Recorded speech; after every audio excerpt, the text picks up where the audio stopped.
Kagame accuse l'Occident de saboter le Rwanda et prévient son peuple de se préparer au pire, après avoir été lâché par les Occidentaux qui le soutenaient hier, mais qui aujourd'hui le frappent de plein fouet avec des sanctions.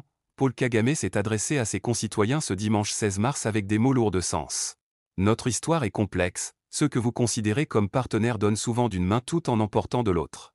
Leur but est de vous garder sous leur contrôle, en empêchant tout progrès, dit Paul Kagame. Comme un oiseau blessé qui découvre que la main qui le nourrissait cachait des griffes acérées, Kagame accuse les puissances occidentales de pratiquer un jeu à double face. D'un côté, elles offrent des aides et des partenariats, mais de l'autre, elles imposent des sanctions et des restrictions pour maintenir le Rwanda dans une position de dépendance.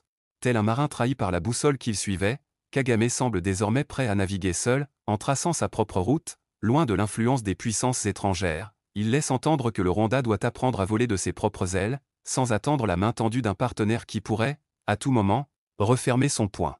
Mais derrière cette rupture avec les Occidentaux, une ombre discrète semble se profiler. Thérèse Kayikwamba Wagner, Kagame garde une dent tenace contre elle, convaincue qu'elle est celle qui a réussi à retourner les Occidentaux contre lui, grâce à son intelligence aiguisée, ses connaissances acquises à la prestigieuse université américaine de Harvard, et sa maîtrise parfaite du français, de l'anglais et de l'allemand. Thérèse Wagner a su toucher les cœurs des dirigeants occidentaux. Lors de cette même rencontre ce dimanche 16 mars, Kagame admet que des temps difficiles s'annoncent. Il avertit ses concitoyens, la faim, les difficultés économiques et la dure réalité des sanctions vont les frapper de plein fouet.